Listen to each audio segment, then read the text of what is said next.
कहानी की शुरुआत में हम मैथ्यू नाम के एक लड़के को देखते हैं जो कि पढ़ाई में बहुत अच्छा था, पर इतना होशियार होने के बाद भी वो बहुत ज्यादा बोरिंग था, जिस वजह से कॉलेज की कोई भी लड़की उसमें इंटरेस्ट नहीं लेती थी। ये मैथ्यू का आखिरी साल था और वो अपनी हायर एजुकेशन के लिए स्कॉलरशिप लेने की तैयारी कर रहा था। लेकिन मैथ्यू उन सबसे खुश नहीं था, क्योंकि उसने आज तक कुछ ऐसा नहीं किया था जिसको बाद में वो याद रख सके, और उसने अपनी पूरी जिंदगी पढ़ाई करने में ही निकाल दी। इसलिए एक दिन मैथ्यू डिसाइड करता है कि अब से वो वही चीजें करेगा जो उसके साथ के लोग कर रहे थे, जैसे लड़कियां पटाना और एंजॉय करना। इसी बीच मैथ्यू के घर के बगल में डैनियल नाम की एक बहुत ही खूबसूरत लड़की रहने के लिए आती है। डैनियल इतनी ज्यादा खूबसूरत थी कि वो दिखने में किसी सुपर मॉडल से कम नहीं लग रही थी। रात को मैथ्यू फोन पर बात कर रहा था और तभी उसकी नजर डैनियल की खिड़की पर पड़ती है, जो कि अपने कपड़े बदल रही थी। ये देखकर डैनियल बहुत ज्यादा एक्साइटेड हो जाता है और छुपकर उसे देखने लगता है, पर तभी डैनियल मैथ्यू को उसे देखते हुए देख लेती है और सीधा उसके घर आ जाती है। तभी डैनियल के डैड उसे नीचे बुलाते हैं, जिसको सुनकर डैनियल थोड़ा घबरा जाता है। अब मैथ्यू डरते हुए नीचे आता है, पर तभी उसके डैड उसे कहते हैं कि डैनियल इस शहर में नई आई है और उसे यहाँ के बारे में कुछ नहीं पता,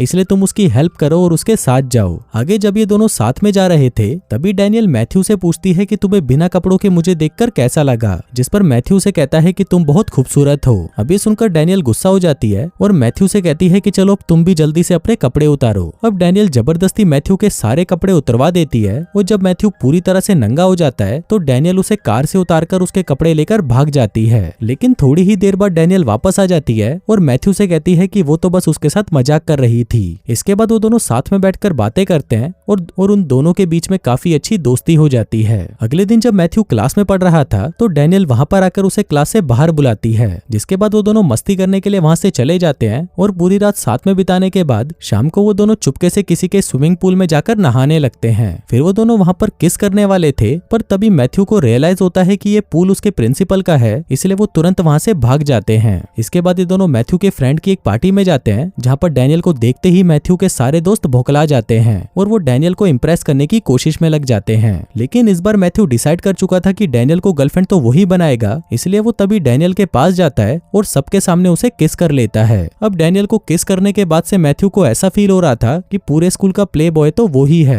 लेकिन तभी उसके पास उसका एक दोस्त आता है और उसे कहता है कि भाई जिसे तू मिया कुमारी समझ रहा है वो असल में मिया खलीफा है और इसकी वीडियोस देखकर लोग अपनी ठरक मिटाते हैं। अब ये सुनते ही मैथ्यू का दिल टूट जाता है और वो निराश होकर वहां से जाने लगता है, पर तभी उसका दोस्त उसे कहता है कि अगर ये कोई एडल्ट स्टार है तो क्या हुआ, तुझे तो इस चीज का फायदा उठाना चाहिए और तू जो चाहे उसके साथ वो कर सकता है। अब ये सुनकर मैथ्यू सीधा डैनियल के पास जाता है, जो कि उसकी माँ के साथ बैठकर उसकी बचपन की फोटोज देख रही थी। यहाँ पर मैथ्यू डैनियल को कहता है कि आओ तुम्हें मैं तारों के शहर ले चलता हूँ। जिसके बाद वो दोनों साथ में ओयो जाते हैं, जहाँ पर मैथ्यू डैनियल को उसके कपड़े उतारने को कहता है। अब डैनियल समझ चुकी थी कि मैथ्यू उससे क्या चाहता है, जिस पर डैनियल उसे कहती है कि तुम मुझे गलत समझ रहे हो, मैं तो ये सब काम करना कब से छोड़ चुकी हूँ। पहले तो मैं किसी के साथ भी इंटीमेट हो जाया करती थी, लेकिन अब मैं वैसा कुछ नहीं करती। और ये बोलकर वो मैथ्यू से नाराज होकर वहां से चली जाती है। फिर अगले दिन मैथ्यू बिना नहाए डैनियल से माफी मांगने उसके पास जाता है, लेकिन इसी दौरान वहां पर उसे एक और आदमी मिलता है जिसका नाम कैली था। फिर मैथ्यू कैली से पूछता है कि तुम डैनियल को कैसे जानते हो, जिस पर कैली उसे कहता है कि मैं डैनियल का प्रोड्यूसर हूँ और इसके साथ ही उसका एक्स बॉयफ्रेंड भी हूँ। फिर अगले दिन मैथ्यू जब कॉलेज जा रहा था तो वो देखता है कि वहाँ पर कैली लड़कियों के साथ फ्लर्ट कर रहा है। तभी कैली वहाँ पर मैथ्यू को देखता है और उन लड़कियों के सामने वो मैथ्यू की तारीफ करने लगता है। इसके बाद मैथ्यू कैली के साथ बैंक जाता है, जहाँ पर वो उनको बताता है कि कैली एक स्टूडेंट एडवाइजर है। दूसरी तरफ हम डैनियल को देखते हैं, जिसे अपने आप में ही गिल्टी फील हो रहा था कि वो कभी भी बदल नहीं सकती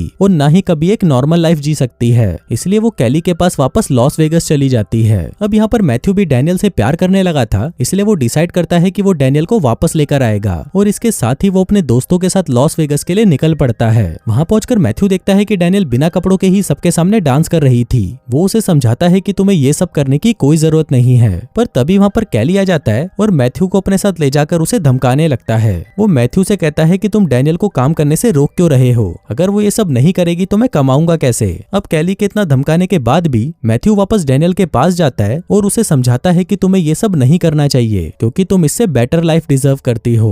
फिर अगले दिन जब मैथ्यू अपने घर पर होता है तो वहाँ पर डैनियल उसे उसके कॉलेज के लिए लेने आती है। फिर कॉलेज जाते वक्त मैथ्यू डैनियल को अपने साथ प्रॉम पर जाने के लिए पूछता है, जिस पर डैनियल भी उसे हाँ कर देती है। हम देखते हैं कि आज मैथ्यू के लिए बहुत ही इंपॉर्टेंट दिन था, क्योंकि अगर आज उसने अपने स्कॉलरशिप के एग्जाम को पास कर लिया तो वो हायर स्टडीज के लिए एक बड़े कॉलेज जा सकता है। पर तभी एग्जाम के दौरान कैली वहाँ पर आता है और वो मैथ्यू को उठाकर वहाँ से ले जाता है, क्योंकि मैथ्यू ने डैनियल डैनियल को वहां से भगाकर उसका नुकसान करवा दिया था। इसके बाद कैली उसे बुरी तरह मारता है और अपनी सारी भड़ास निकालने के बाद वो मैथ्यू को ड्रग्स देकर ह्यूगो नाम के एक आदमी के घर पर भेजता है और उसे उसकी ट्रॉफी चुराने को कहता है। आगे जब मैथ्यू ह्यूगो के घर चोरी करने जाता है तभी कैली पीछे से पुलिस को फोन कर देता है, जिस वजह से पुलिस उसे पकड़ने वहां पर पहुंच जाती है। पर तभी वहां पर मैथ्यू का दोस्त आ जाता है और उसे बचाकर अपने साथ ले जाता है। इसके बाद मैथ्यू और डैनियल कॉलेज में स्कॉलरशिप की स्पीच देने जाते हैं, जहाँ पर मैथ्यू को वो ड्रग्स का नशा चढ़ने लगता है और वो स्पीच की जगह सबके सामने उल्टी सीधी बातें करने लगता है, जिस वजह से उसे वो स्कॉलरशिप नहीं मिलती। इसके बाद जब मैथ्यू बैंक में जाता है तो उसे पता चलता है कि उसने जो कंबोडियन स्टूडेंट्स के लिए $25,000 का फंड रेज किया था वो कैली ने वहां से स्टूडेंट एडवाइजर बनके निकाल लिया। अब ये सुनते ही मैथ्यू शॉक्ड हो जाता है और वो ये बातें अपने दोस्त और डैनियल को बता देता है, जिसके बाद ये सभी लोग मिलकर कैली को सबक सिखाने का एक प्लान बनाते हैं। फिर मैथ्यू और डैनियल दोनों ह्यूगो के पास जाते हैं, जो कि कैली की तरह ही एक प्रोड्यूसर था।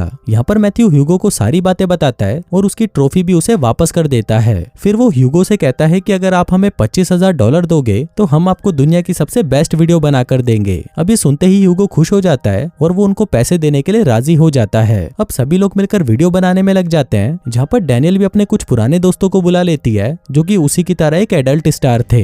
इसके बाद ये लोग प्रॉम पर जाते हैं, जहाँ पर सभी लोग इन्हें ही देख रहे थे। तभी वहाँ पर मैथ्यू के क्लासमेट आते हैं और उसे कहते हैं कि ये लड़कियां तो एडल्ट स्टार हैं, जिस पर मैथ्यू ने कहता है कि क्या तुम इनके साथ काम करना चाहोगे, और ये सुनकर उसके दोस्त खुश हो जाते हैं और उसे हाँ कर देते हैं। जिसके बाद ये सभी लोग मिलकर उसी रात वीडियो शूट कर लेते हैं। और अगले दिन जब मैथ्यू अपने घर जा रहा था तभी उसके पास उसके दोस्त का कॉल आता है और वो उसे बताता है कि हमारी वीडियो किसी ने चुरा ली है और चोरी करने वाला और कोई नहीं बल्कि कैली होता है। कैली मैथ्यू को धमकी देता है कि उसे इस वीडियो की कमाई का आधा हिस्सा चाहिए और अगर उसने ऐसा नहीं किया तो वो इस टेप को उसके प्रिंसिपल और पेरेंट्स को दिखा देगा। पर मैथ्यू उसे मना कर देता है और तभी कैली वो टेप सबको दिखा देता है। लेकिन जब वीडियो स्टार्ट होती है तो हम देखते हैं कि उसमें तो बस एक सेक्स एजुकेशन की क्लास होती है, जिसको देखकर सभी लोग मैथ्यू की बहुत तारीफ करते हैं और फिर इस टेप को ऑफिशियली रिलीज कर दिया जाता है, जिसके बाद देखते ही देखते ये टेप बेस्ट सेलर बन जाती है। अब मैथ्यू के पास बहुत पैसे आ गए थे, जिससे वो अपनी यूनिवर्सिटी की फीस भी भर देता है और उस कंबोडियन स्टूडेंट को भी स्कॉलरशिप दे देता है।